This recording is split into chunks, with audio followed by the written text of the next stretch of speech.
G'day humans, welcome to the safe space for dangerous ideas, and here's an idea as dangerous as any. There are principles underpinning Western civilization that we are currently in the process of abandoning. Niall Ferguson, today's guest, is one of the greats, one of the greatest historians that Britain has ever produced. He's written 17 books that are in the literary canon, the historical canon of British education, including one called Civilisation, which is all about how civilizations flourish or fail, and one called Empire, which makes the now almost inconceivably controversial case that the British Empire, on balance, was a good thing. Niall has lately cropped up in my social media feeds as sort of a voice on the kind of Substacky, podcasty, heterodox sort of centre-right, talking about how the West has lost its way. But he's a much, much deeper and more rigorous intellectual and academic than that. And I wanted to go a bit deeper than many of his other appearances have and get our hands dirty talking about Civilisations, the British Empire, where we are today and where he thinks we shall be.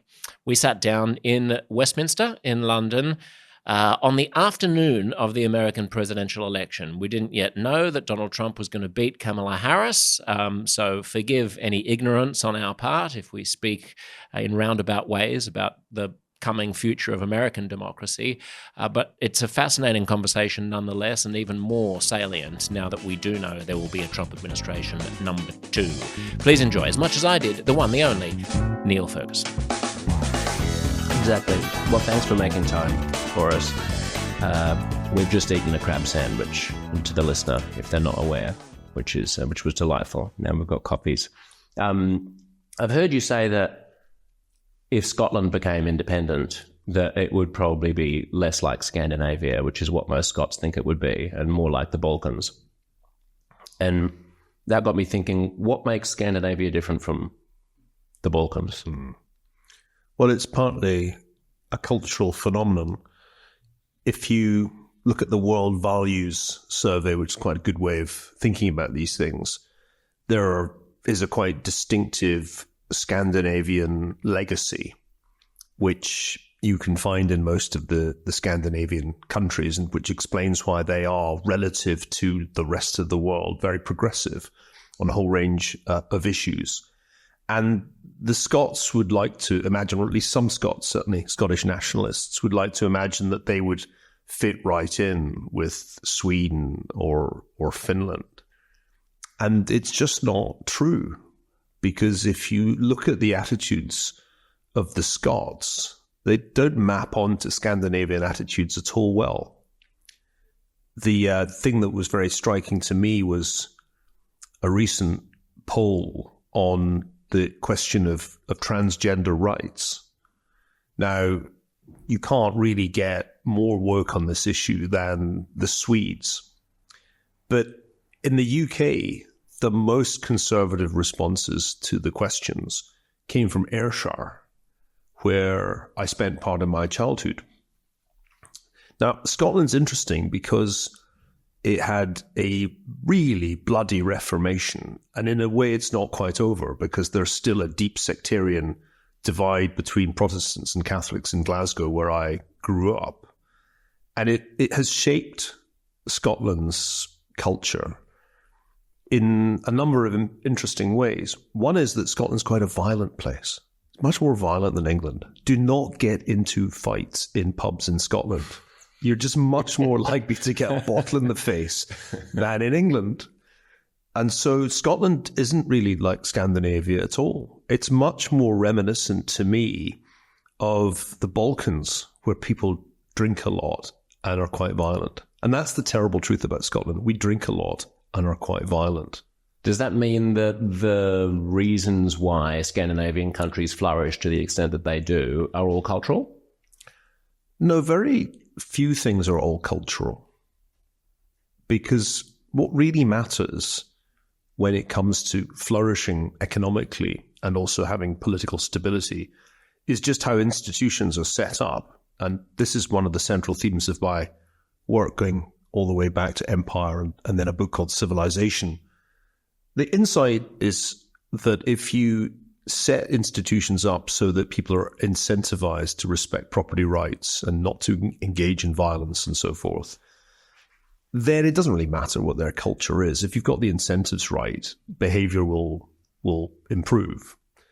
We know this because we've run a bunch of natural experiments around the world to see what happens if you take one population, call them the Germans or the Koreans, and give them two completely different sets of institutions. As soon as there was a clear dividing line between communist and capitalist Germany after World War II in the Cold War, and the same thing happened in Korea, North and South Korea had radically different institutions, behavior completely changed.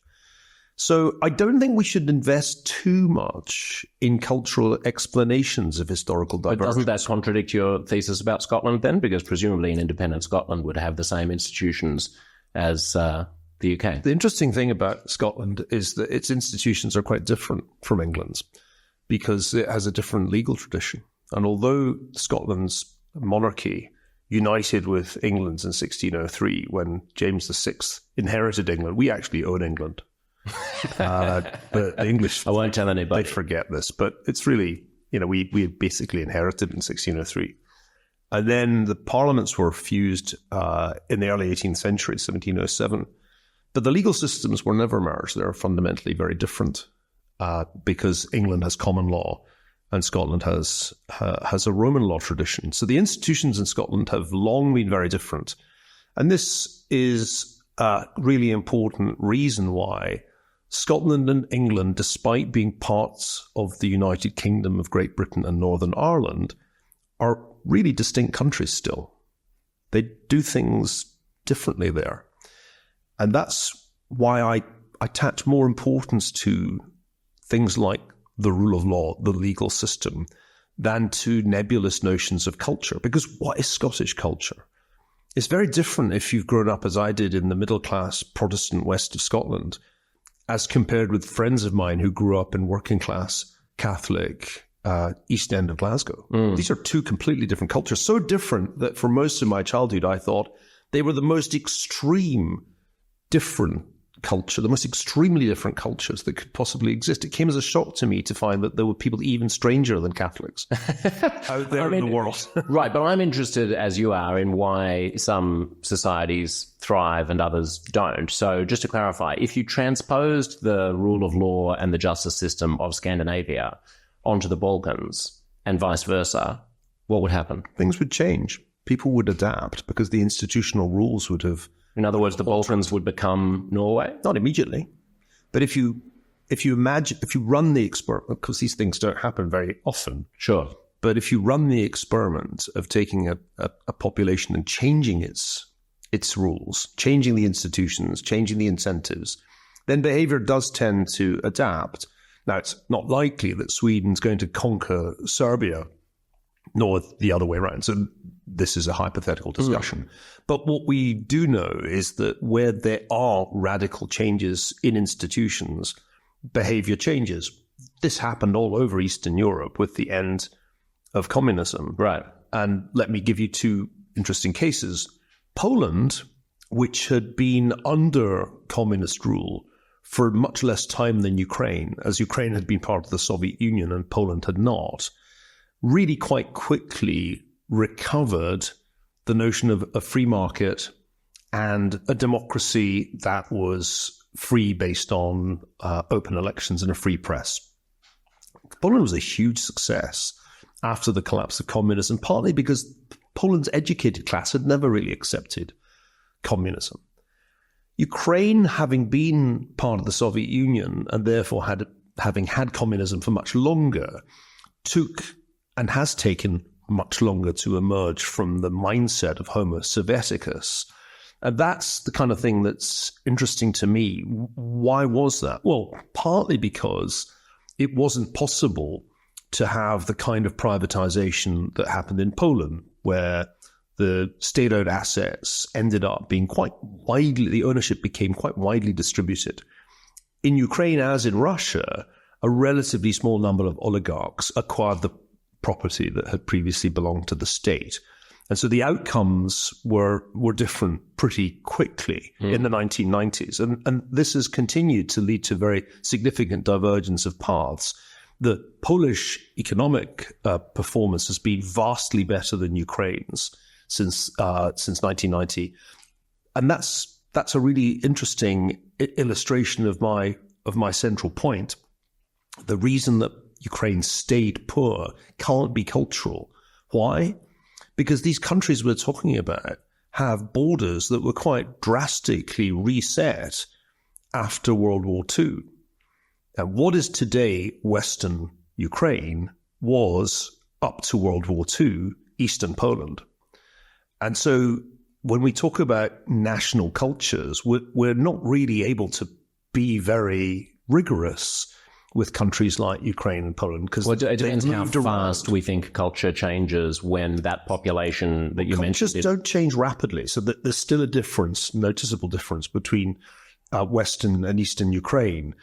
But if you change institutions, if you change them by, say, reforming land ownership or reforming the ownership of the industrial capacity, or if you change the tax system, these things have really quite quick effects regardless of people's cultures. And this is a very liberating insight, because if culture was really dominant, it'd be very, very hard to change, say, a poor country that was poor because of culture.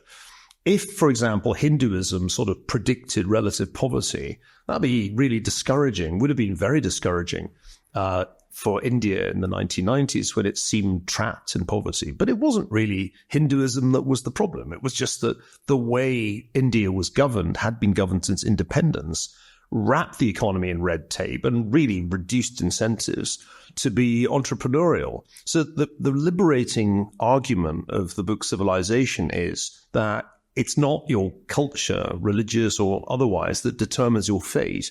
It's actually the set of institutions within which you have to operate. And these can be reformed quickly. And we've seen this again and again in our lifetimes. Deng Xiaoping radically altered incentives for Chinese farmers and businessmen. And as a result, biggest economic miracle, perhaps the biggest industrial revolution of them all happened. It wasn't as if Chinese culture had changed. No, clearly it's not either or, but the ability of institutions to take hold and for people to abide by them is presumably contingent on their willingness to go along with whatever those institutions are. So I'm thinking, for example, I was in West Africa last year, and I was in a car packed full of locals, a sort of a bush taxi, and it would stop every few kilometers because a cop would be sitting lazily under a tree in a plastic chair and would wave them down, and they would hand over a bribe. And I was speaking with them about how they felt about this, and I was sort of, had my predictable outrage at this. And they were saying, well, he's got a family. His family needs to eat as well. They don't pay police very much. So for them, it's just a normal part of life. Suppose you have an anti-corruption, mission in a country like that, where the norm is that bribery is just a normal way of life and that paying people off is the way that things get done. Is that possible? So the grabbing hand phenomenon is fairly universal in early history. So you can encounter this kind of behavior in, Anglo-Saxon England. And it happens where there's low state capacity, and the way that local officials who have public functions to perform get remunerated is just by levying, we call them bribes, but they're in effect on-the-spot taxes. So this is quite a widespread phenomenon where countries have relatively limited state capacity. If you want to get rid of that kind of behavior, then you have to pay officials as well as monitor their behavior. Now, the problem in West Africa is illustrated in a country like Sierra Leone, where I went many years ago now, just after the civil war there had been brought to an end, partly by British intervention. In Sierra Leone, and this was also true in Liberia, it wasn't just that the guy sat under a tree and collected some modest amount from passing traffic. It was that the guy had an AK-47 and was stoned and would as likely rape the women and kill the men on the passing vehicle. So there are these dystopian nightmare models that emerge in which the grabbing hand becomes the kind of murderous hand. And that's happened in multiple African countries in the relatively recent past, in the period since independence. So the challenge in parts of West Africa is, how do you get beyond that? Because if you could get to just the guy under the tree taking a modest amount of money but not killing and raping anybody, that would actually be progress. So we're talking here about baby steps, small wins. Well, you see, it's actually preferable to move it with small steps than to attempt drastic changes that are unsustainable. Many post-colonial regimes attempted ludicrously radical changes to their institutions, usually based on Marxism-Leninism, and the results were catastrophic. I mean, that's sort of what I'm trying to tease out as well. Yeah, like what are the necessary conditions for institutional change to stick? I'm thinking also of the Iraq War, for example, where, you know, there was an overly optimistic idea about, you know, we can just install Jeffersonian democracy and it'll take. Well, it didn't take, and I'm sure there are lots of institutional reasons why it didn't take, but fundamentally, the more parsimonious explanation would probably be cultural ones and tribal ones. Yeah, I'm going to resist those explanations because there's a sort of tautological quality to them. In the case of Iraq, the problem was that the US had a naive vision, which we associate with neoconservatives, but it wasn't just the neocons who thought this, that if they got rid of Saddam Hussein, that would make everybody happy because he was a brutal dictator. And then they would hold elections and everybody would vote for something recognizably like liberal democracy, like they'd all be reading Francis Fukuyama and it would all be just great. And this was crazily unhistorical.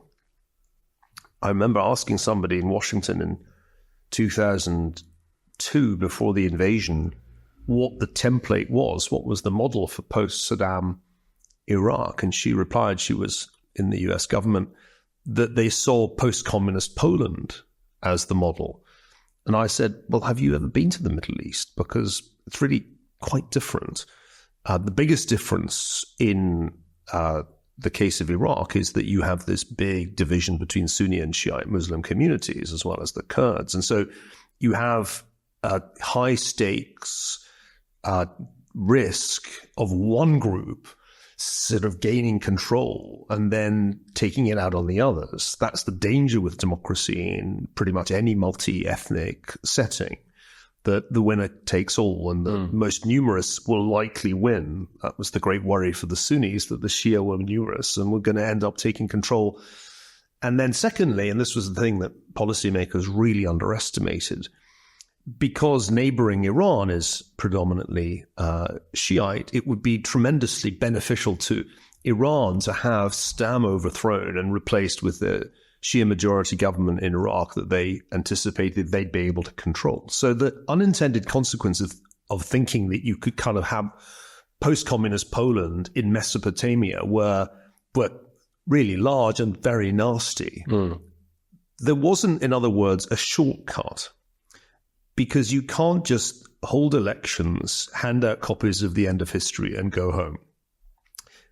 Elections are like the icing on the cake. They're the thing you do when you've already built certain foundations. Now, the foundations are worth spelling out. They're really crucial.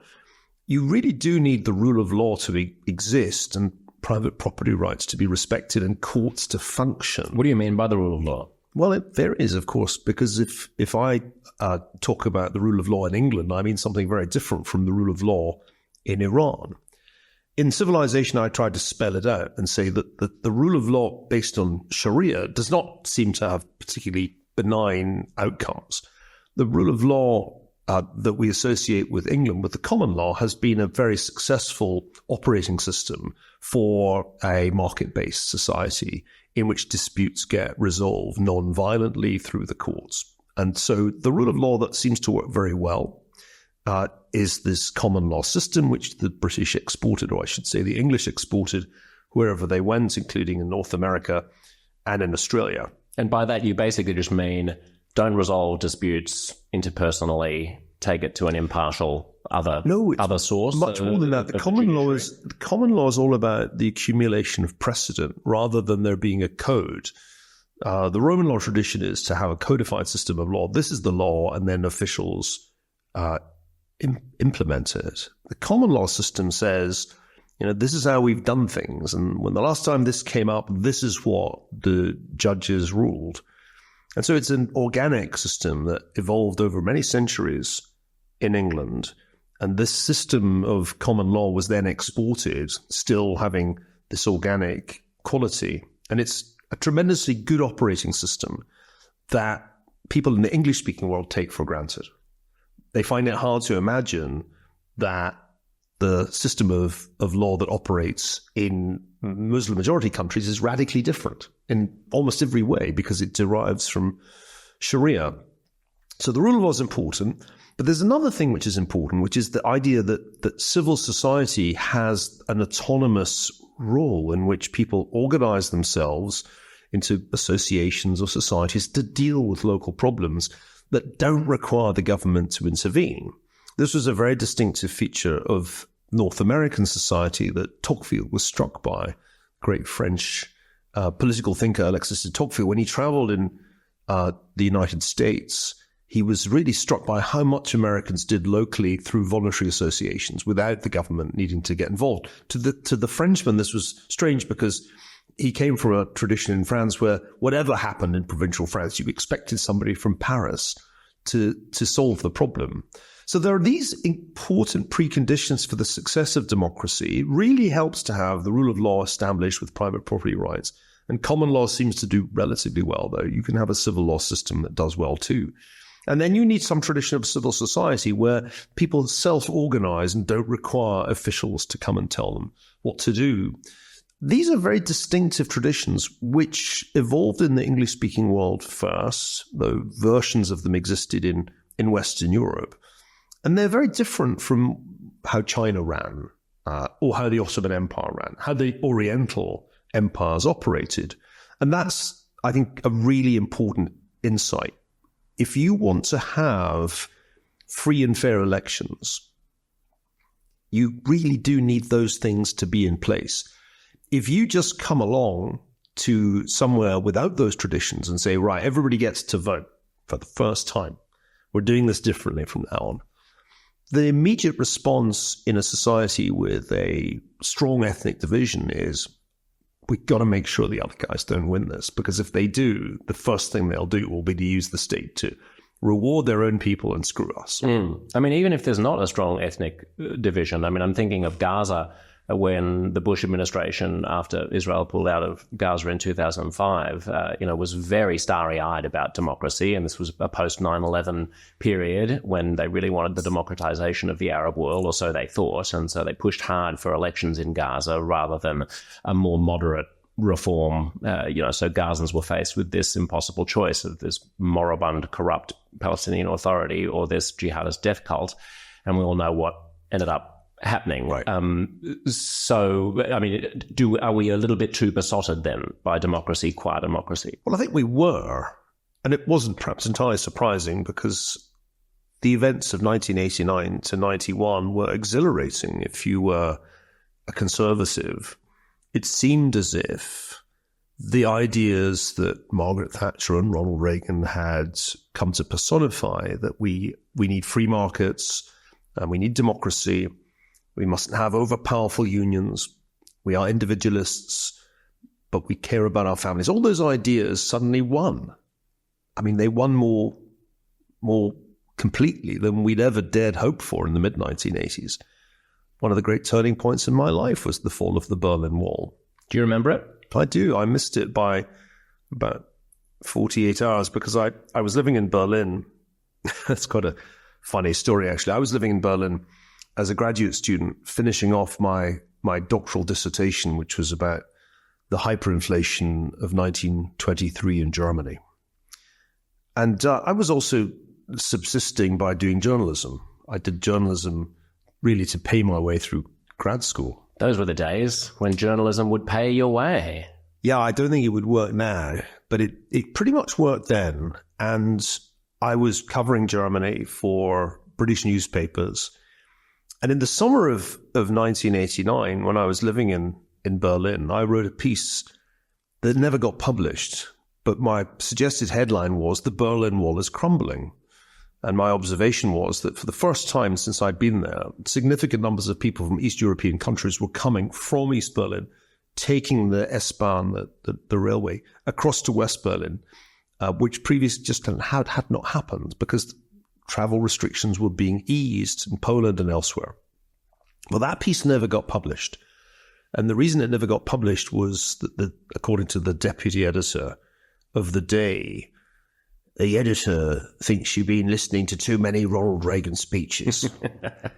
and the Ronald Reagan speech, "Tear Down This Wall," had a tremendous impact on me at the time, but I don't think I ever expected the wall actually to come down as it did.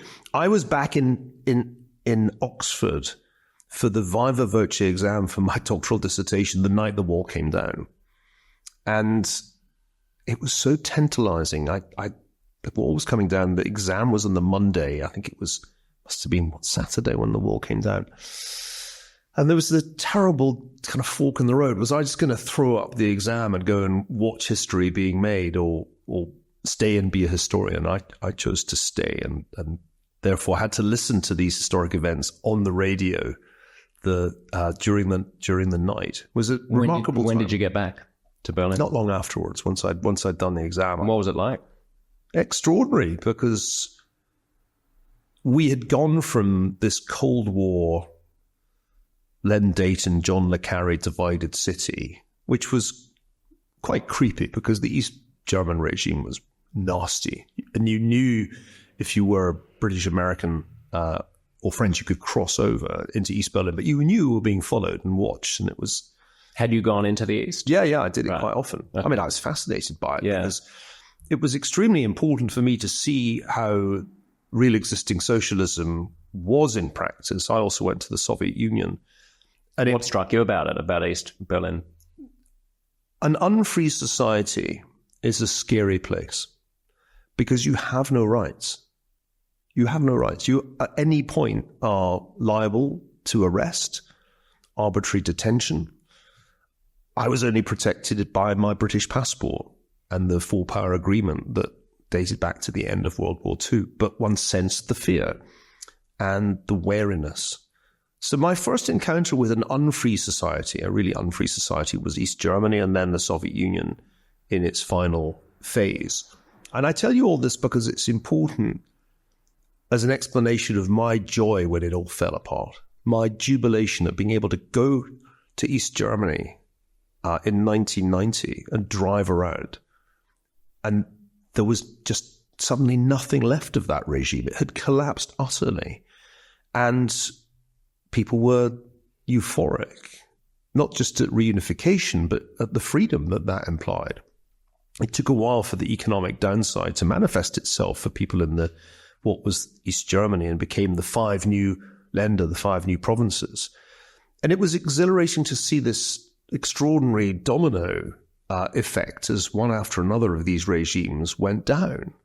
I mean, the East German one wasn't the first. There were dominoes falling in Poland and the Baltic states before the fall of the Berlin Wall. All of this was hugely exciting, and it seemed as if freedom really was contagious. And hence Fukuyama's essay, which did get published in the summer of 1989, was as a compliment to my Berlin Wall is Crumbling, which didn't get published. And my observation in the piece that didn't see the light of day was, this thing must be ending. If people can cross the Iron Curtain this freely, it's kind of over. Because it was only held together by fear. It was only held together by the risk that you get shot if you try to cross that border. What we missed, and this was a huge miss, looking back on it, was that the events of June that year in Tiananmen Square were, of course, diametrically the opposite. In China, the attempt to have democracy ended in a bloodbath and the reimposition of one-party rule. At the time, I was quite Eurocentric in my interests. I'd written a dissertation about German history, and I didn't think much about China. But I should have realized that this was the great but. Yes, democracy had prevailed in Central and Eastern Europe, and indeed it had caused the Soviet Union to fall apart. But that did not mean it was going to prevail everywhere. And it had clearly been crushed in China. We didn't attach enough significance to that.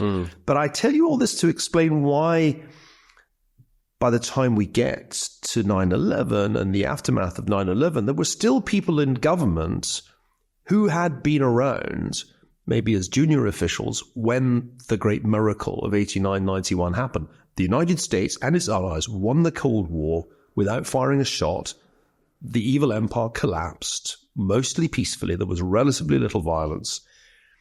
And it was hard not to believe at that time that this was a potentially universal experience that could happen anywhere. It was only those who had properly studied the Middle East, the Bernard Lewises, who understood how much harder it would be to have comparable events in what was the rubble of the Ottoman Empire. And if I'd told you when the Berlin Wall was falling and you were staying back in the UK to do your exam, that in 35 years' time you'd be sitting with a podcaster talking about a world in which the leader of Russia was rolling tanks into a neighboring country, would that have come as a surprise? Or would you have thought, well, thus goes history? I was pessimistic about Russia. In the 1990s, I spent quite a bit of time there because I was researching a history of the Rothschild banks, and the archives of the Austrian house, the House of Rothschild in Vienna, had ended up in the KGB trophy archive for reasons that one doesn't need to go into. Essentially, they'd been confiscated by the Nazis in 1938 at the time of the Anschluss, and then the Red Army had acquired them at the end of World War II. So I had to go to Moscow to read what were incredibly interesting documents sitting in what was the KGB trophy archive. This was early 1990s, Boris Yeltsin era, post the failed coup, post the failed attempt to salvage the Soviet Union. It was all over, it had fallen apart. It was now a Russian Federation. Gorbachev was a goner. And it was obvious that something was amiss. Something was wrong. It wasn't like Poland. And it wasn't like Poland partly because of the almost immediate emergence of organized crime in the wake of the bungled privatization of the Yeltsin years. This was a time when people would turn up with Uzis to business meetings, where there really was quite clear mafia tactics being used to make sure that the most valuable assets were held onto by those with the most firepower. And what was also interesting about Russia then was the mood of disillusionment of ordinary people that came in quickly. And so, in contrast to the reaction of East Germans? Yeah. The euphoria of Poles, of the people in the Baltic states to be free, those countries were quickly doing well on the back of free markets and free elections. No real trouble in those Warsaw Pact countries. But in the former Soviet Union, there was a depression because the Soviet economy collapsed. There was close to hyperinflation, and there was serious poverty for people who had depended on the state for their pensions or for the make-believe jobs that they did for state companies. So I was there at the time when oligarchs were riding around in BMWs with gun-toting security guys, and babushkas were selling cucumbers at the entrance to the subway just to eat. At that time, I became friendly with a brilliant French economist, Brigitte Granville, and she and I formulated the thesis that we were in Weimar Russia. I'd written about Weimar Germany in the 1920s, and I'd written about it partly to explain the rise of Hitler, because the complete collapse of the currency in 1923 is a major reason why Germans become disillusioned with democracy. So our hypothesis was that this was happening in Russia, and they were having their Weimar years in the 1990s. And that implied an obvious analogy that at some point the Weimar Republic would end and you would end up with fascist Russia. And so we wrote a paper, a nerdy academic article called Weimar and the Volga, which essentially said, we have a Weimar situation in Russia right now, and we should remember what happened after Weimar. So I'm not surprised that we now have a fascist Russia, and that we have in Vladimir Putin a Russian Hitler, because that potential was visible then. I'll tell you a couple of brief but illustrative anecdotes. First, the mood of national despair and disillusionment. Deaths of despair, that's a phrase we use a lot these days when we're talking about Rust Belt America. But deaths of despair were pioneered in the collapsing Soviet Union, where mortality amongst prime-age men soared, mainly through the consumption of vodka and chain smoking. And so you have this collapse of public health, especially among male Russians, which correlates closely with a sense of demoralization. All that they had believed in had turned out to be a lie. And so a generation of Russian men basically drank themselves to death. It was a remarkable thing to witness. Remember, I came from Glasgow, one of the hardest drinking cities in the world, and I was shocked by what I saw in Russia. So there was this sense of something having gone horribly wrong and manifesting itself in this kind of behavior. And sorry, when you say you saw it, like how does that manifest itself in terms of actually seeing it? Anecdote too. Okay, great. One night when I was in what had become again St. Petersburg, but had been Leningrad, I think I went out drinking with a bunch of Russian students. And it was a very Weimar scene, this club where we ended up. There was a band that consisted of just a pianist, a saxophonist, and a drummer. And they were playing a kind of mix of jazz and traditional music. But I'll never forget, at the end of that night, and we had been drinking vodka shots in the traditional Russian way, drinking to the eternal fraternity of the Scottish and Russian people. The band played the old Soviet national anthem in the style of the stripper. So it went like this.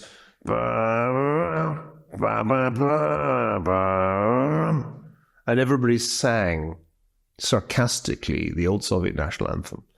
I'll never forget that scene. It was a scene of national sarcasm, mass sarcasm about all that had collapsed or was collapsing.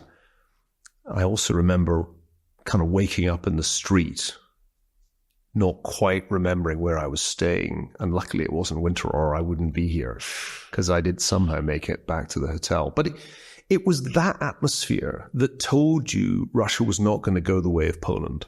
It was not going to be successful in the way that Poland was in adapting to the democratic free market institutions. On the contrary, the potential for fascism was there. I even remember people selling audio cassettes of Nazi songs on the streets of Moscow. I remember saying to my Russian friend, what the hell are you guys doing? Why are they selling? Like, these are tapes of Nazi marching songs, like the Horst Wessel song on audio cassette. After what the Germans did to Russia? Are you kidding me? And his only comment was, Niall, forbidden fruit. So in the wake of all that had been demonized by the Soviet system, in the wake of its collapse, all that had been demonized was forbidden fruit. Yeah. So fascism was always a highly likely outcome of the Soviet collapse, and I'm not surprised to have seen it. In fact, it took a bit longer than I probably would have predicted. You mentioned your book, Empire, and I've heard you say elsewhere that you probably couldn't get it published today, or not without tremendous backlash. Why? Well, I wrote that book in 2001, 2002. It was also a television series on Channel 4 in the UK. It's inconceivable that today a commissioning editor at Channel 4 would get in touch with a white male historian of conservative views and say, would you like to make a television series about the British Empire? That would not happen. So from that point of view, it was a different time. My argument then was, I don't want to do it if it's just going to be Elgar and plumed, helmets. I want to write something about the economic history of the British Empire. And I said, I want to make it about Anglo-globalization. I want to make the argument that the British Empire is the first globalization. It brings it about, creates this massive transformation of the world economy. And Hamish Maikuru, who was then the editor at Channel 4, said, yeah, great, do it. That conversation wouldn't happen now because there would be a diversity, equity and inclusion committee that would say we can't possibly have Ferguson present a series on the British Empire. Well, is it only the fact that you're a white man, or is it also the thesis? Is it also the fact that claim, I mean, what is the central claim of empire that would prove so controversial today? My argument in the book is that on net, if you do cost-benefit analysis, the British Empire was on the whole, on net, beneficial to humanity. That was the argument. And it's not actually that hard an argument to make when you consider what the world would have been like if the British had not tried to expand beyond the borders of the British Isles. I mean, the United States wouldn't exist, just for starters. It's very striking that when Britain expanded, while it did many bad things in the 18th century, especially when it pioneered the transatlantic slave trade and, of course, was responsible for very oppressive treatment of people in South Asia. When you look at the 19th and 20th century record, it's radically different, where the British Empire spearheads the campaign against slavery, and in the 20th century, the British Empire saves the world from Hitler. Because in 1940, after the fall of France, it's Britain against the Axis. Right, but Britain didn't need an empire, presumably, to do that. Yes. It did? Oh, yeah. I mean, you have to remember that you're Australian, I tell you this. The British Empire is crucial to the two world wars because the British Isles did not have the resources to take on and defeat Germany and its allies in two world wars. It needed the empire, and in addition, it needed the United States. Well, it certainly needed the United States. But it certainly needed the empire too. The resources of manpower from Australia, from Canada, from New Zealand were very significant. I'd like to think we would have helped. Yeah, you did much even more if we were a republic. I don't think there was any guarantee of that because the Irish didn't. So we know that that's not plausible. No, the British Empire's existence, it's still existing, was tremendously important. Remember, India is still under British rule. That mattered a lot. My grandfather spent much of World War II in India, as well as in Burma, fighting the Japanese. Wouldn't independent India have sided with Britain? Quite possibly not. Chandra Bose, one of the key nationalist leaders, was ready to make common cause with the Japanese against the Western empires. I could go on. Okay. So if you take the two world wars out of the equation, is it still a net positive? Well, that takes the 20th century out of the equation, because what is the 20th century if not those world wars? Those world wars are decisive in shaping the world that we live in today. And if they had gone differently, particularly if World War II had gone differently, it's not clear that we would be sitting having a... Oh, certainly. I mean, I'll grant you that. But I mean, just for the sake of argument, if you remove the 20th century from the calculus, does it still stand? If you stop history in 1914, before the outbreak of World War I, the British Empire has clearly done a vast amount to improve the economic performance of the world as a whole. Why? Because in the course of the 19th century, Britain expands the scope of free trade. So you have much more trade by the end of the 19th century than there had ever been before relative to economic activity. Britain invests abroad on a massive scale. And that investment builds railroads, ports, telegraph networks, all of which were clearly positive for economic growth around the world. Britain exports its medical science so that life expectancy improves in nearly all colonies significantly. So the 19th century cost-benefit analysis is pretty compelling, especially when you look at places that the British couldn't run, like China. And China has far less investment than India does in the 19th century. Tirthankar Roy, a great Indian economic historian, has made this case very convincingly that the net benefits to India, to South Asia of British rule were significant. So one can just make the argument about the 19th century, and I think it's an extremely powerful one. Another way of thinking about this is just ask the counterfactual question. How would India's development have gone had it remained subdivided into the kingdoms and princely states the British encountered when they turned up in the late 18th century? It's not likely that they would have collectively built a vast rail network and created a single Indian market, which the British did. Now, this book did not argue that everything about it was great. No, I get that. And I mean, also discussed the problem of recurrent famine, which was a feature, not a bug of India's history. Discussed the underinvestment in education, which was a signal problem of British rule in India. The book, just to be clear for those who haven't read it, do read it. It's actually quite a good read. It is good. The book's not a whitewash. On the contrary, my goal was to be extremely unblinking in looking at the shadow side. And my account of Australian history is not at all a pleasant, cheerful one. The face of Aboriginal peoples, etc., are all discussed at length.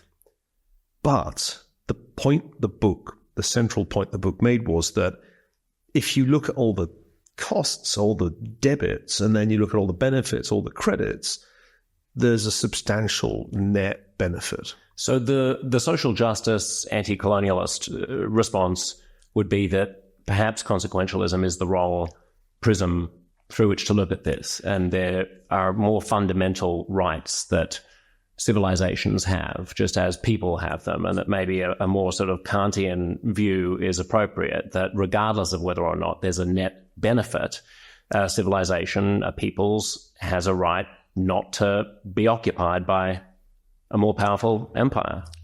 Well, these arguments are easy to make when you're sitting in the comfort of an Oxford or Cambridge study. But in reality, what matters first and foremost for human beings is years of life, ability to feed and sustain one's children.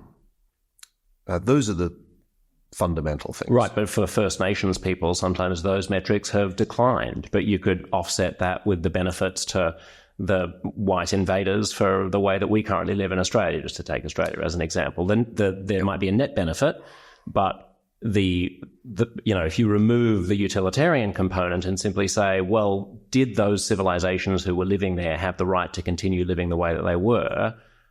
Is that not compelling? Well, it's just not the argument that the book is making. The book's making a global argument.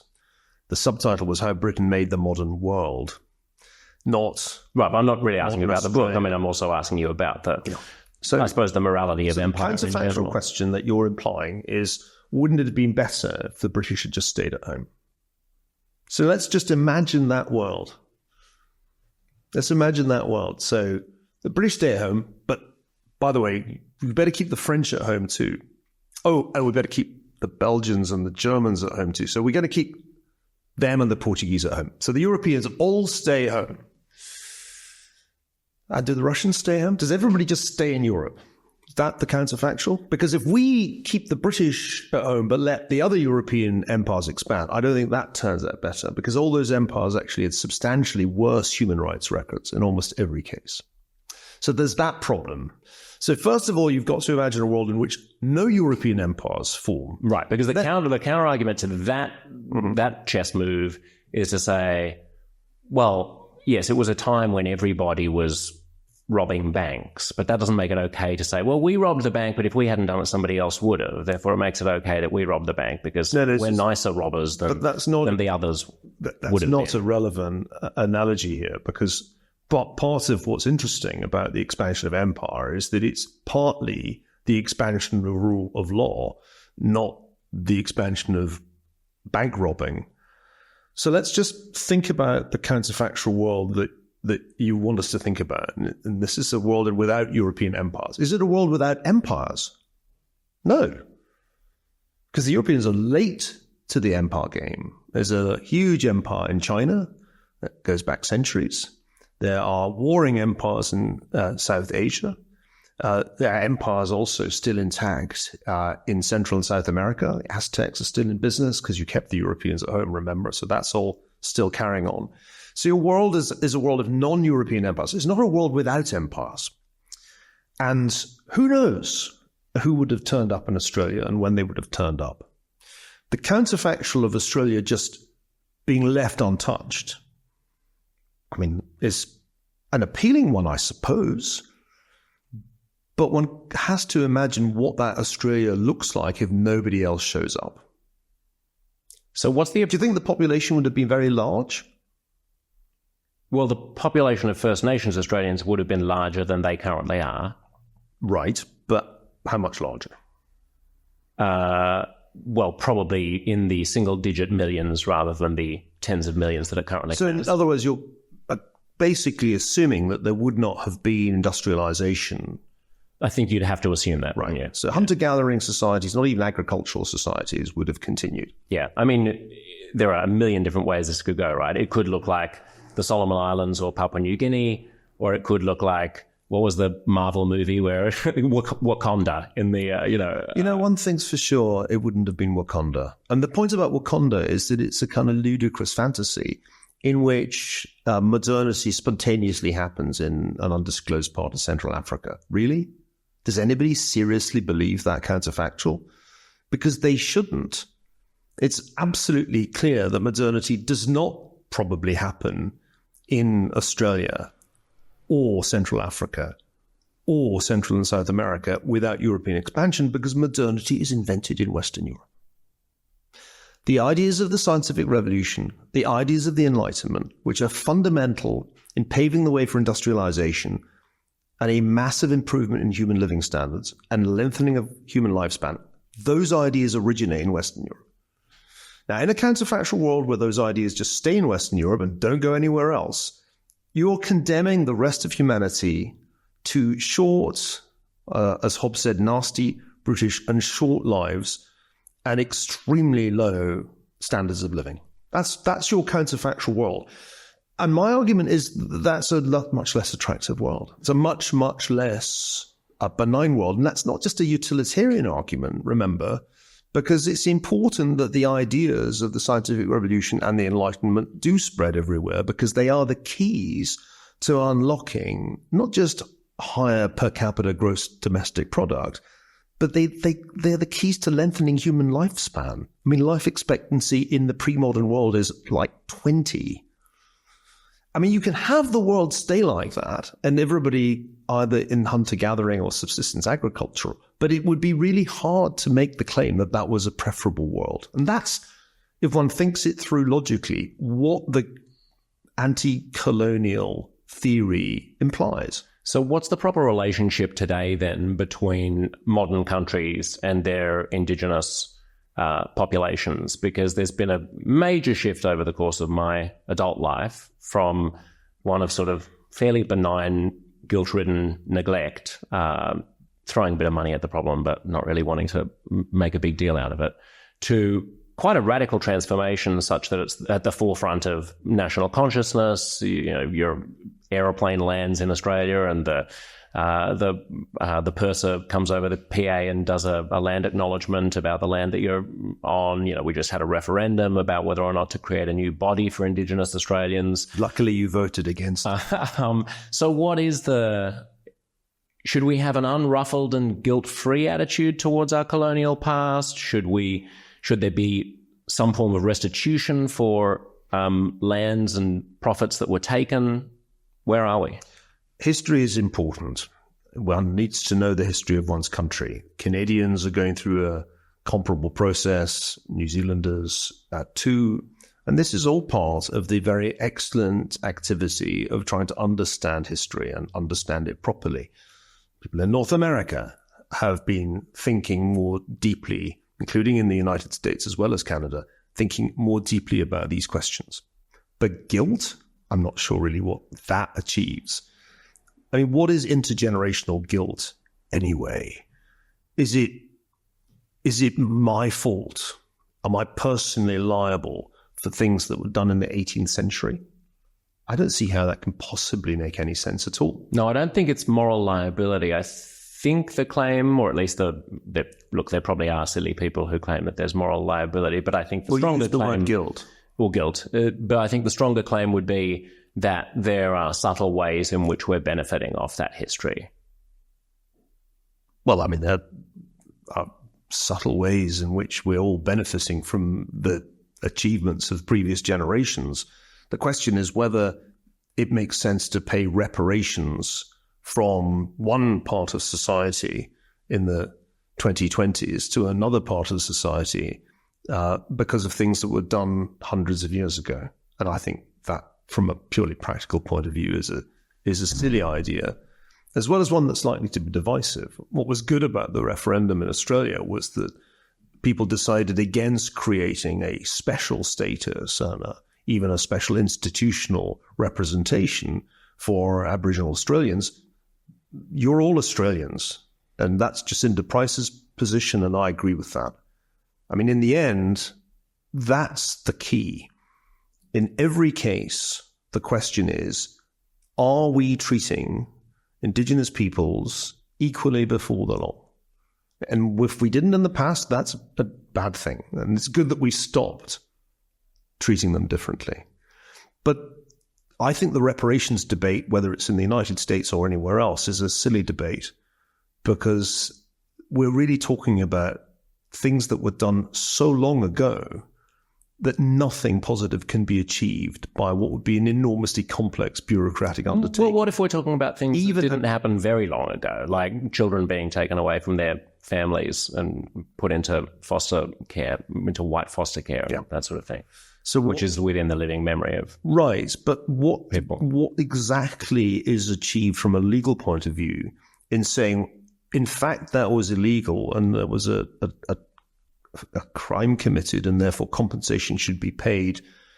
What does that achieve? One thing that's very clear from the experience of Indigenous communities in pretty much every country we've touched upon is that handouts have not made them wealthy.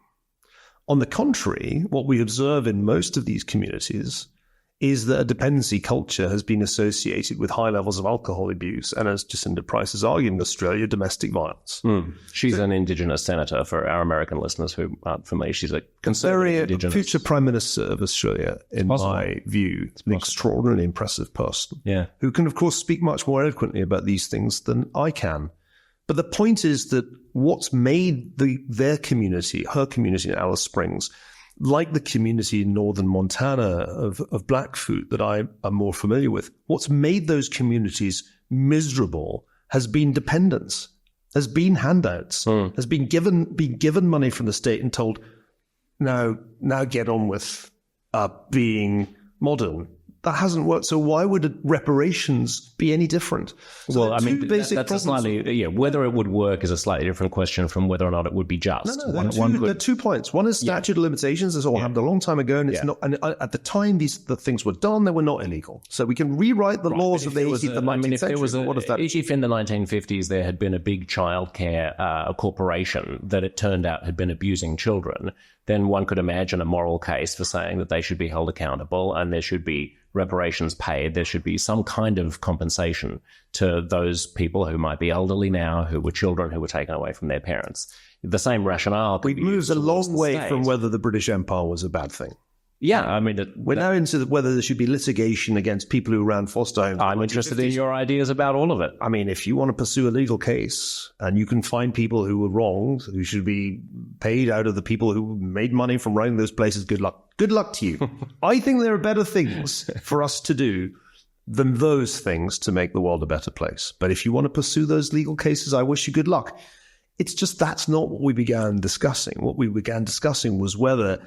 historically, one could make the argument that the expansion of British institutions and ideas was good. Yes, I take your point on that. Yeah, they're discrete topics. I've heard you also wax lyrical about libraries, about the way that we sort of aggregate our knowledge, and the changes that have happened recently to the information ecosystem, to the fact that we get our knowledge now from algorithms and essentially ad-driven information on Google and so on.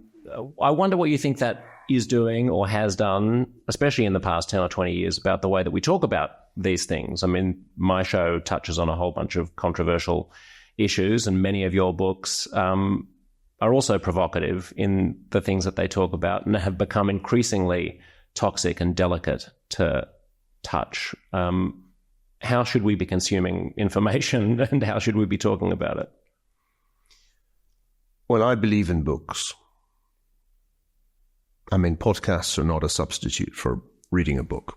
It's nice to talk about these things, but in the final analysis, anybody who wants to have an opinion about the costs and benefits of the British Empire or the rise of Hitler or any of the great historical questions has to read books. And if you're not prepared to read books, then you don't get to make, I think, arguments that anybody should pay attention to. So I'm a book fundamentalist. And the reason for that is that the kind of issues that we're discussing are complex issues. They're ultimately based on the interpretation of documents. This is a difficult process. It's not straightforward to understand the origins of World War II or the nature of the Holocaust as an event. There's no substitute for ultimately reading the documents. And if you don't have time to do that, then to read the work of historians who were competent to do that kind of archival research. We in the 21st century want shortcuts. We terribly, terribly want shortcuts. We want to conduct political arguments in tweets. We want to imbibe knowledge through podcasts, through chatter. We don't want to do the work. We don't want to read books, and if AI can summarize the book, we'll take that. So ChatGPT starts to become the filter through which many people understand books. This is very dangerous. So I built a library recently in the belief that it would be necessary soon to have an intact source of reference works that I could consult in the expectation that the internet will soon be more or less useless as a source of reliable information. It's already pretty bad. I mean, Google search obviously was corrupted the minute they monetized search, because as soon as you monetize search, you start rigging the results. But it's got steadily worse. Just unpack that for us. You start rigging the results in what direction? So one of the interesting things that happened with the invention of the book, which is essentially in the late 15th century, is that knowledge started to be distributed through a network of printing presses and then libraries. And at no point did anybody really try to monetize the libraries. And that's important because it means that if you go into the Bodleian Library in Oxford or the Cambridge University Library, the information is ordered in a way that is perhaps arbitrary, but it's based on a theory of how the information should be ordered and where the books should be located. And this is actually extremely important for anybody who's a serious scholar, because if I'm working on, let's say, the origins of the First World War, I want all the books that are relevant to that to be fairly close together so that I can consult all the relevant literature. So nobody's trying to monetize the arrangement of books in any library of which I'm aware. Bookstores are a different matter, but the interesting thing about books is that for most of their history, there wasn't really much centralization of publishing. There were lots and lots and lots of publishing houses. In other words, it remained a distributed network for a really long time.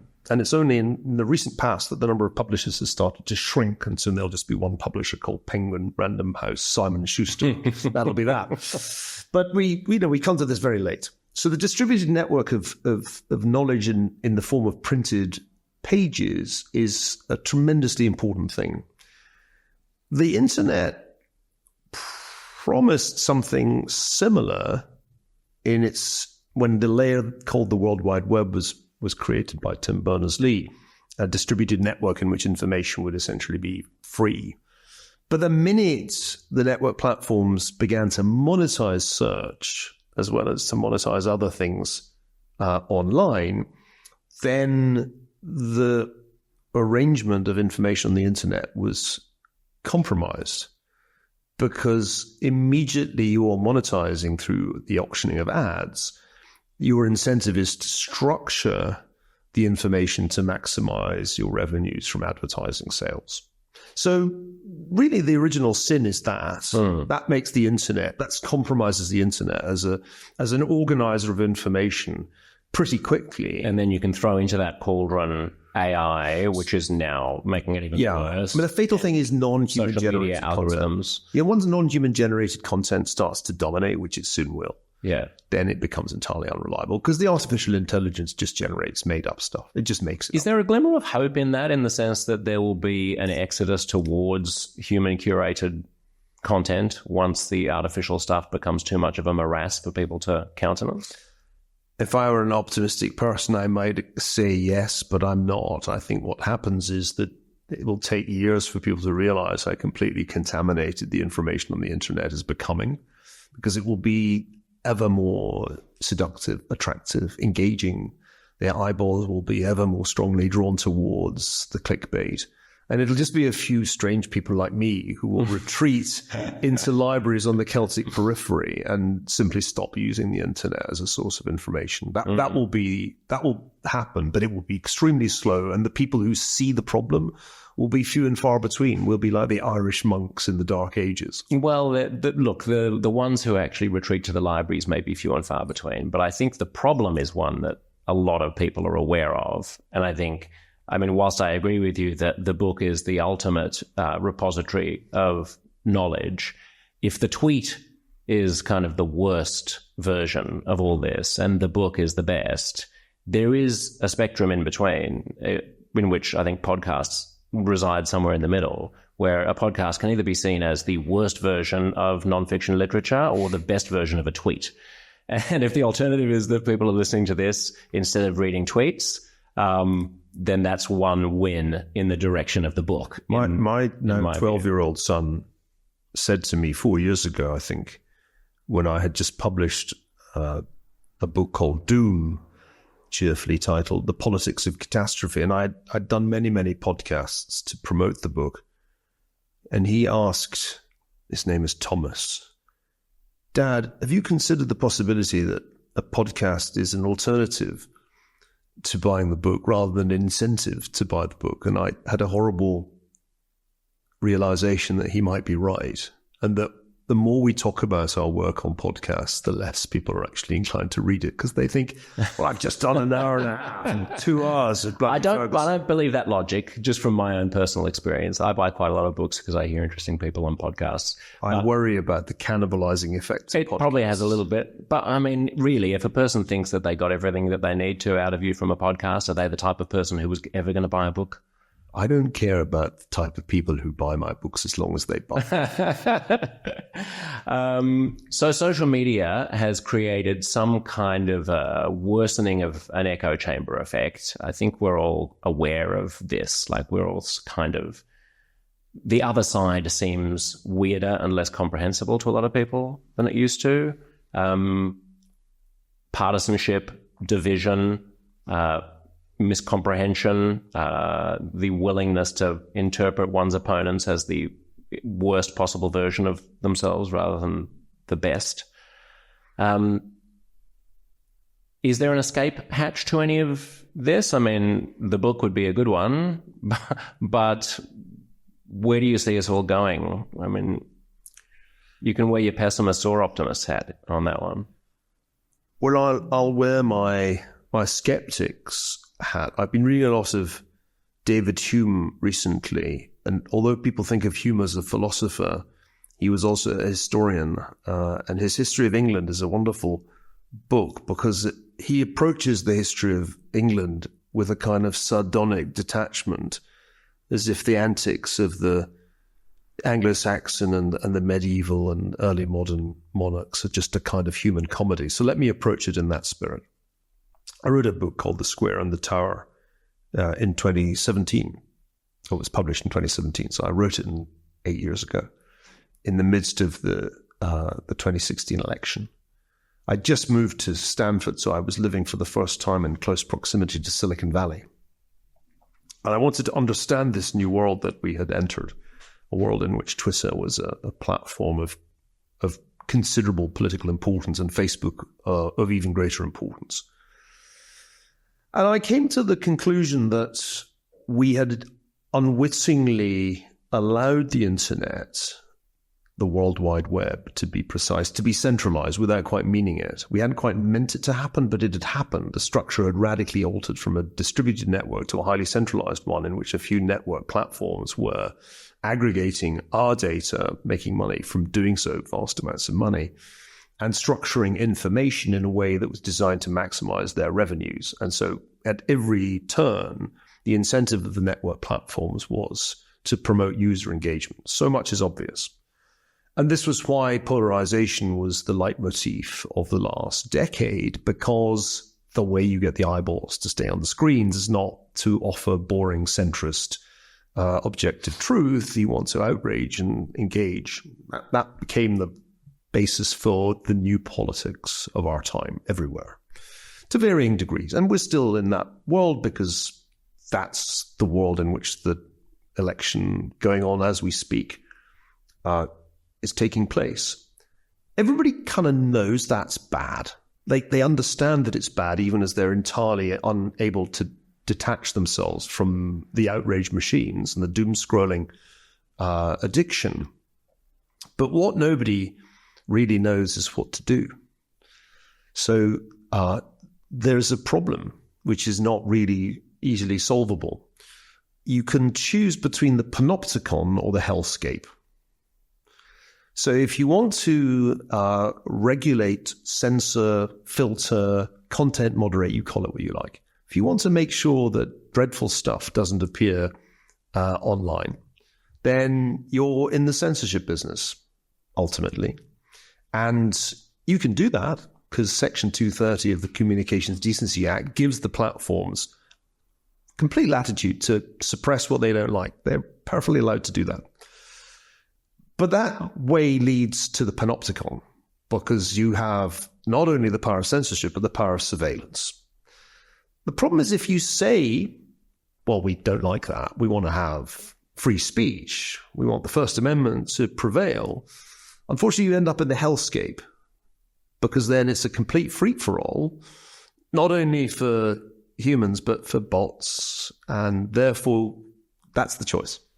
Panopticon or hellscape, and there is no regulatory framework that anybody can devise that gets you a happy medium in which there's free speech without child porn, disinformation, misinformation, Russian bots, you can't do it. Well, there are some people who are working on some potentially clever alternatives which have to do with the structure of the incentives that are embedded in the social networks themselves. In other words, how the algorithms function. So the panopticon might be a bit of a game of whack-a-mole where you're going for the content and you're saying, all right, well, what is hate speech and what is not hate speech? What is permissible and what is not permissible?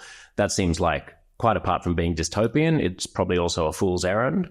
But if the algorithm were to measure things other than the amount of time that you spend on the site and whether or not you like, share, or comment on a piece of content, you may be able to create an incentive structure that improves the content with that, whilst having neither the panopticon nor the hellscape. So, for example, I mean, I've spoken to some tech ethicists who talk about things like maybe you could start measuring whether or not there are sustained communications between two people who otherwise have nothing in common. Like that would actually be a new human connection rather than just chaff being, thrown up. So I still remain optimistic that if you wanted to happen, if you wanted to regulate it, maybe you could without regulating the content, but regulating the means by which the content is prioritized. So the problem is that there's no reason at all now why Mark Zuckerberg would do anything that would reduce.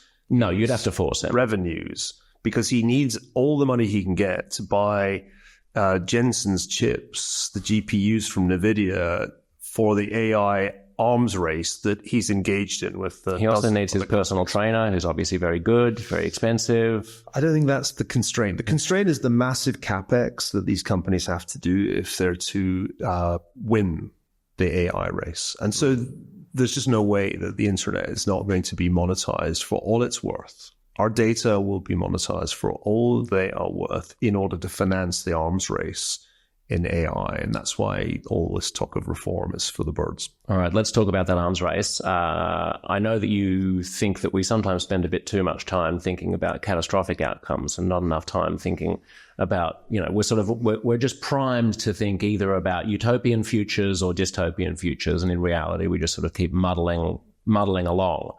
But how would one know if one were on the precipice of the Industrial Revolution or the invention of fire? How do we judge whether or not AI is going to be something like that?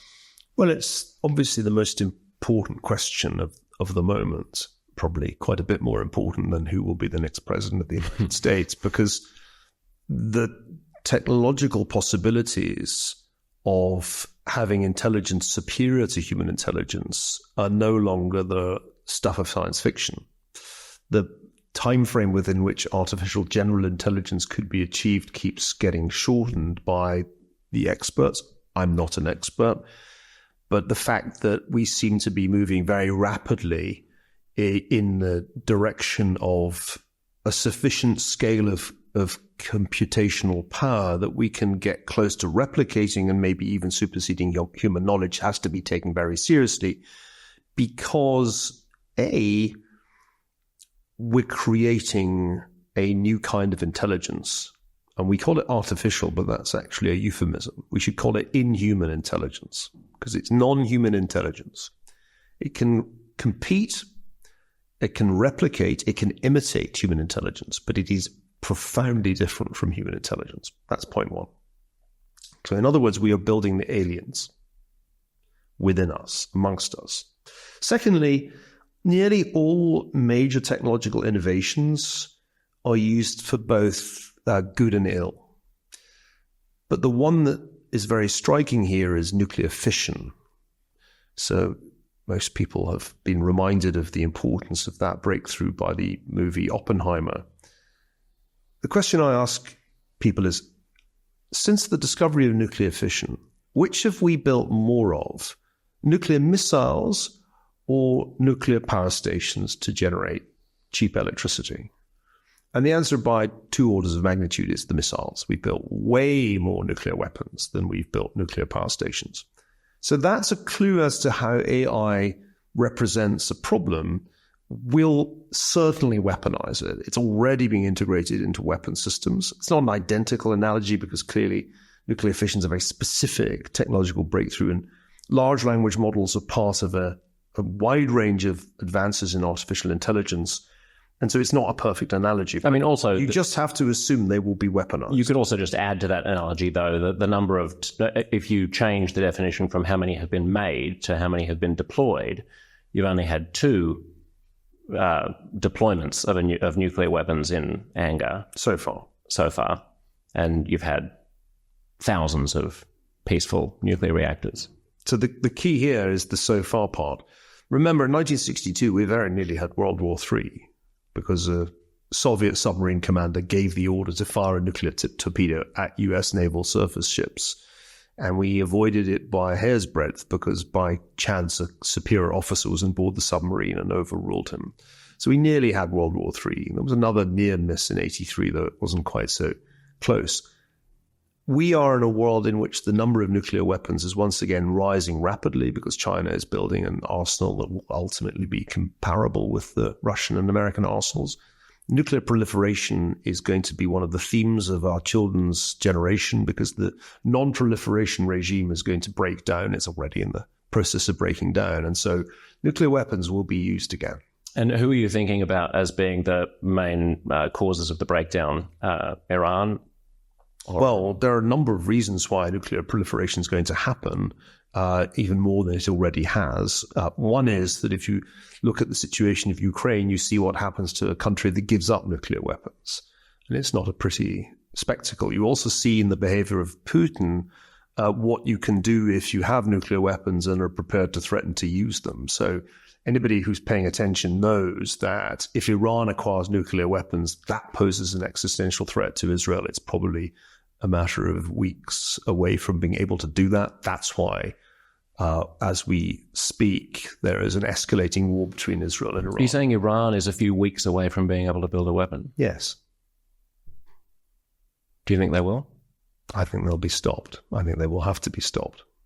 I think that's really what the war in the Middle East is about, in truth. But you have to recognize that the world is inching towards being a much more dangerous and unstable nuclear world than it was in Cold War I, because in Cold War I, nuclear non-proliferation stuck and there were only two nuclear superpowers. In a two-superpower game, it's really kind of straightforward game theory. I think we were quite lucky that there wasn't World War III, but by the time you get to the 70s, both arsenals are so huge that there's really no way that anybody can win a nuclear war. That became clear to the leaders of both the United States and the Soviet Union. That paved the way for first the stabilization of the arms race and then actual arms reduction. But we're in a totally different world now, because we face not only Russia, but also China determined to become a nuclear superpower, and the breakdown of the non-proliferation regime, so that we could see Japan nuclear, South Korea nuclear, we could see an Arab country becoming nuclear. All of this can happen very quickly. Well, yeah, I mean, if Iran goes, you would have to imagine that an Arab country counters that. Yes. When you say that Iran will be stopped, is it technologically possible to stop them? I mean, militarily, do we know enough about where their stuff is buried to be able to do that? Yes, we do. It's a question of whether the United States lends its firepower to an Israeli-led effort to take out Iran's nuclear facilities or not. I think Israel will do what it can. Yeah. If only to slow and set back the Iranian effort. But the United States has the option to participate. So there will be some cohort of listeners and viewers who will hear this talk and who will say, look, why do we have to get involved in all of these skirmishes around the world? It's why are we spending blood and treasure on this kind of stuff? If Iran gets a nuclear weapon, then so be it. They're presumably not suicidal. They're presumably not going to use it. The whole world would be less on fire if we just didn't keep poking our noses in everywhere. Ukraine's not our fight. Taiwan would not be our fight. Stop being warmongers. I wish I had my time machine handy and we could take people who make those arguments on a little trip. We could go to the 1930s and we could encounter similar arguments and we could say, well... Yeah, but they'll say, well, you always wheel out Chamberlain as the example, but that's, Well, I've tended not to do that. And indeed, for most of my career, I eschewed 1930s analogies. But I think we now have reached a point at which they're appropriate, because in the last 2 years, an axis has emerged that has united China, Russia, Iran, and North Korea in military cooperation as well as economic cooperation. That is a new development in geopolitics that is reminiscent of the later 1930s. Simultaneously, the Western powers, the United States and its allies, have been notably loath to increase their defense budgets in a way that would be necessary to maintain deterrence relative to this axis.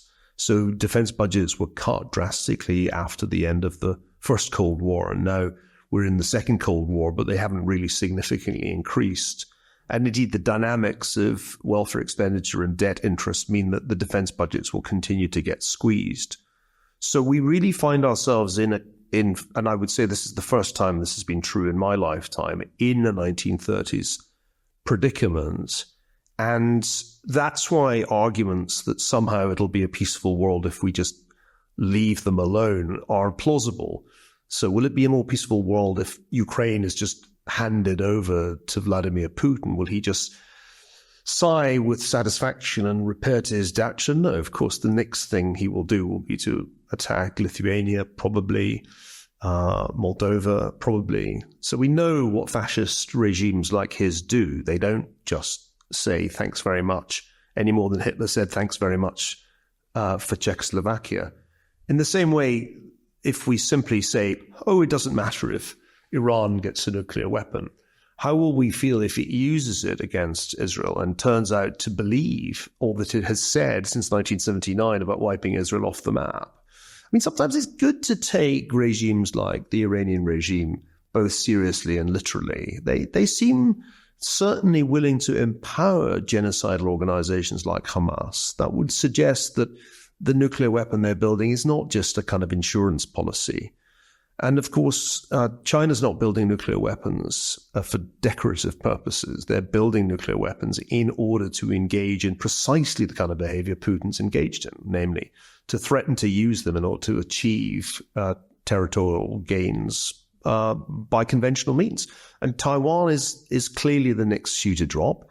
As an Australian, you know just how important that would be. If the next American administration fails to deter China and Taiwan is blockaded at some point in the next 4 years, we will face the biggest geopolitical crisis since the Cuban Missile Crisis. And that would be kind of the optimistic view. The pessimistic view would be that it would be the biggest crisis since Munich 1938.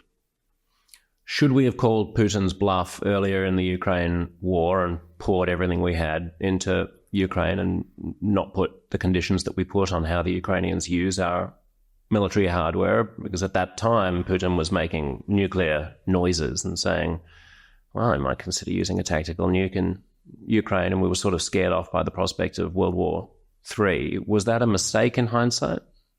Well, yes, it was. I mean, the real mistake was not to deter Putin in 2021. And the Biden administration bungled that because they reduced the arms shipments. They took to Ukraine and they took the sanctions off the Nord Stream 2 pipeline. And they said explicitly that they would only do sanctions if Russia expanded its invasion of Ukraine beyond the 2014 limits. So that was the real mistake. I mean, Putin could have been deterred and wasn't. Then, when we decided to commit support to Ukraine, which we only did when it was clear that Zelensky wasn't going to run away and the Ukrainians weren't going to surrender, we drip-fed it. And we drip-fed it in a way that is an absolutely classic way to lose a conflict like this. Remember, Russia's economy is 11 times the size of Ukraine's. This is David v. Goliath. The longer the war lasts, the less likely in reality, David is to prevail.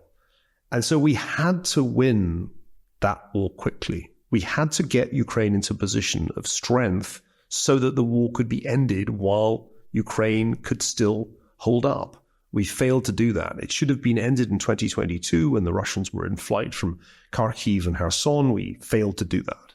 And now we're in a situation, and I say this with a very heavy heart because I've been to Ukraine a dozen times in the past 15 years, and know the country well. We are on a trajectory that will lead inexorably to Ukrainian defeat right now, and it will happen sooner than most people realize. What do you mean by defeat? Well, I don't think Putin needs to necessarily stage a parade in central Kyiv. He just needs to leave Ukraine uninvestable. He needs to leave Ukraine so weakened that it can't be viable as an independent state, and he's close to achieving that. At the moment, the Russians are making territorial gains at a faster clip than at any time since the first year of the war. The Russian gains are bloody. They cost many Russian lives, but they're driving the Ukrainians back on the Donbass front in ways that are really disconcerting. Armies don't gradually lose. They suddenly lose. When morale goes, that's the danger zone.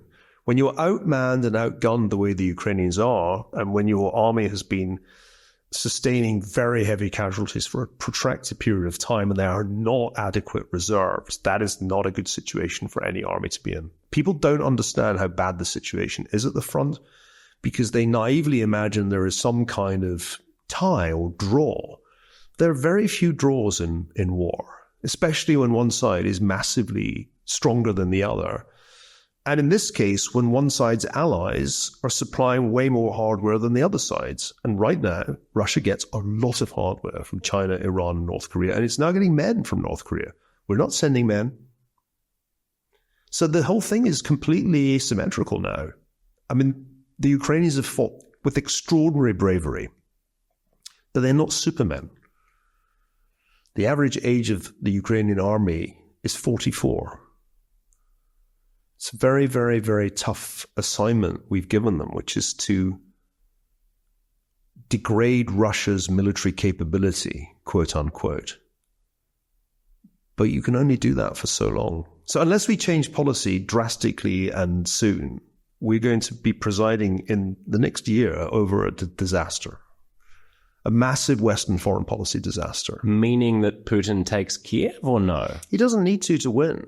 He just needs to leave Ukraine broken so that it's not viable, so that you can't reconstruct it because the people don't come back and the money doesn't go in. And he's close to being able to do that. If he takes, I would say, maybe another 5-10% of Ukrainian territory, I don't know that Ukraine is viable. What's the lesson for Taiwan from this? You have to have deterrence. When you talk about de-escalation, you have to understand it's the functional opposite of deterrence. And we have forgotten rule number one of deterrence. If a hostile power says, we might use a nuclear weapon, we're supposed to say, funny you should say that, we have them too. If you use them, we'll use ours. How about that? But we didn't say that. We didn't say that because the Biden administration doesn't understand deterrence, and that's why we're in this really, really precarious position. In other words, you essentially have to have the balls to call their bluff. I mean, you do have to be willing to usher in World War III in order to avoid it. That was the lesson of the First Cold War. Right. That was the central lesson. But does that mean that we truthfully say to Beijing, if you act on Taiwan, it's go. It's a go. We've said it because we have this sort of weird strategic ambiguity kind of posture. Well, the United States has strategic ambiguity on paper, but increasingly there's been an unambiguous commitment to Taiwan. Actually, President Biden is responsible for this. He did say it, but then the White House walked it back. Well, you know how the Chinese interpret that. They realize that what the president says is what you listen to, not subsequent officials walking it back. In any case, the guy who runs Indo-Pacific Command, Admiral Paparo, said explicitly in an interview in the summer that if China blockaded Taiwan, his job was to turn the Taiwan Strait into a hellscape with unmanned drones. So we've already said that we will go to war if the Chinese blockade Taiwan. Well, I'm not sure many people fully appreciate just how consequential that is, but that's what deterrence is about. You have to say, as we should have said in 2021, if you invade Ukraine, if you launch a whole full-scale invasion of Ukraine, that will be an act of war. We didn't say that. We said, we'll put sanctions on you. And the Russians are like, yeah, you did that in 2014 and we barely felt it. These mistakes will be very, very costly, not just for the people in Ukraine, not to mention people in Israel. They'll be costly for the entire Western world because we've created the axis through our weakness, emboldened it through our failures of deterrence, and now it's extremely hard to reestablish deterrence. Well, I mean, the other challenge is that you have to not just say it, you have to mean it, and they have to believe that you mean it, right? You have to be credible, and they have to believe that your populations will be willing to enter an all-out war in order to defend the interests of some country that they know they care about much more than you do. You see what I mean about the 1930s suddenly being relevant? What did Chamberlain call Czechoslovakia? Faraway country of which we know nothing. A lot of people in the United States feel that about Taiwan, you'd have thought. Although in a recent poll, it's 2 years old now, so not that recent, but the most recent poll I've seen on this question, half of Americans in the sample said that they would favor military action if China attacked Taiwan. And surprisingly high percentage, I think it was 60% plus, said they would favor sending a naval force if China blockaded Taiwan. So Americans are hawkish on China in a way they're not on Russia, interestingly. I want to end with a few rapid-fire questions that you can answer as briefly as you want to. Will we become an interplanetary species? Not at this rate. Should we? We're going to die out at this rate. At this rate, with fertility rates now below replacement, in practically everywhere except sub-Saharan Africa, human population will peak in the 2060s and will be back to around 2 billion people sometime, I don't know, 2300 or thereabouts. 2 billion people can become interplanetary? I doubt it. Why? Because the problems of the depopulating Earth will make colonizing Mars seem somewhat pointless. Will fiat currencies persist, or will crypto or digital currencies replace them? Well, digital currency is already what pretty much everybody uses. When did you last see a banknote? Well, sure, but it's pegged to a treasury that is determining its value. That will continue because if it stops, the states won't be able to collect taxes. And we'll all be fettered to fiat by our tax obligations, which are not declining at the moment because of the way welfare states are structured and federal or national debts have grown. So, I mean, you can create a parallel payment system on the basis of blockchain if you like, but ultimately you'll be forced through off-ramps and on-ramps to use fiat in order to pay your taxes. And should central banks control that, or should we revert to the gold standard? There's no possibility of reverting to the gold standard whatsoever. And that's because, as we saw in the 1920s and 1930s, if you impose that kind of constraint on the international monetary system, a shock can be transmitted with disastrous speed and magnitude to the whole world economy. So the gold standard died in 1931 for a good reason. Nobody's bringing it back. Will the world handle the next pandemic better or worse than it handled COVID? Hard to know how it could handle it worse, since we entirely failed to contain the spread of the virus while at the same time imposing huge economic costs through lockdowns. No, the problem is not really how well or badly we'll contain it. We'll do it badly because our public health bureaucracies are dysfunctional, as the pandemic revealed, and we haven't really done anything to fix that in most countries. The problem is that the next pathogen could be much more lethal. So we got off very lightly. It's not every pandemic that doesn't kill the young and only really kills the old. That's very, very unusual. The next one, unfortunately, will be much nastier. And then our incompetence will really cost us dear. How long and costly will the climate crisis be? Well, the interesting thing about the climate crisis is that it's actually not as deadly as geological shocks historically. So geological shocks like earthquakes and volcanic eruptions historically are much more lethal because they happen very, very suddenly, and climate change is quite slow. And so it doesn't, in fact, likely cause that much excess mortality. It just causes migration because it's really unfair the way this thing plays out. It doesn't wreck everywhere equally. It just wrecks some places, and it's going to cause major crises in the agriculture of the most the very rapidly growing populations of Africa. So there'll be large-scale migration. That'll be the main consequence of this crisis, and that will be a characteristic feature of the later part of this century.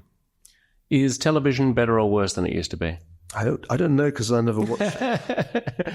Will liberalism survive the 21st century? I think it's already died. I mean, it only really exists on Sam Harris's podcast. And this one. Nobody knows what it means anymore. Remember, Americans think it means the opposite of what Australians think it means. Yes. I'm talking about classical liberal values. Oh, it's long dead. If you believe in classical liberalism, they say you're far right, as I discovered to my cost. I believe in classical liberalism. I've been called a conservative, for the last 40 years. Do you define yourself as a conservative? I was defined as a conservative by critics on the left who deliberately did that, even although I said at the outset of my career, I'm a believer in the Scottish Enlightenment. But they didn't really know what that was. So it was easier just to say I was conservative historian Niall Ferguson. And after a certain point, you say, you know what? No, I'm not a conservative. I'm a reactionary. I'm actually way to the right of the conservatives, because the conservatives have done such a bad job of dealing with you people. I'm actually going to have to be a reactionary from now on. Do you say that in jest? I say a lot of things in jest, but on this question of political labeling, I wouldn't mind it if, the New York Times characterized every historian by their political orientation. So liberal historian, if that was used, but it's only of a conservative historian. Funny that, isn't it? Yeah. I mean, that labeling brings me back to the echo chambers, and perhaps that's a place to end on the winnowing of our worldviews, the capture that we have to our groups. And you are a good example of that, because, I mean, I knew you as this kind of God figure historian as when I was young and when I was in high school and university, and knew your books. And then in the past few years, you're right that there's this labeling thing that's gone on where Niall Ferguson is a member of a cast of characters in this kind of vaguely sort of right-wing heterodox space in the universe of the Jordan Petersons and so on, like, sort of thought leaders of a particular movement, which I don't think is actually what you are or what you ever intended to be. But does it bother you? And is there a risk there about not being heard because of your associations? Josh, I carry on writing books because I think that there's a kind of imperative and urgent need to understand the world better. And historical scholarship is a way of understanding the world better that is powerful. It reminds us, if it's done properly, that we live under uncertainty. We've had this conversation on November the 5th, 2024, while Americans are voting, my fellow Americans, or concluding the process of voting. And we don't know what's going to happen. Anybody who claims as we speak that they know is just winging it, because right now we don't know. And we will know at some point in the future. And then it will suddenly be time to tell a story about why Trump won or why Harris won or why it was a deadlock. And we'll tell a story. But real historical inquiry is about recapturing past uncertainty. Because the men and women of 1938 did not know that war would break out a year later and last 6 years and kill tens of millions of people. People found out in the hardest way possible the perils of not deterring dictators. I hope we're not going to have to learn all that again the hard way. And I became a historian to try and prevent that, to try and help people understand particularly why the 20th century had produced these great disasters. That's still my mission. In the course of my career, I've been shocked by the decay in the standards of academic institutions, the drift away from academic freedom, the drift away from academic standards. And in order to counter that, I've had to take time away from my scholarship to fight battles about existing institutions and then to fight a battle to start new institutions. And I don't regret doing that. That's part of, I think, the job. You have to be prepared to fight for the institutional space within which serious scholarship can happen. I have a succession plan I have to think about. Who is going to carry on doing this work? I'm 60. So that involves forming alliances. You can't fight these battles alone. It also involves the give and take of those culture wars in which the other side does not want to engage in argument. They long ago gave up on that. They want to engage in character assassination. That's their mode of operation.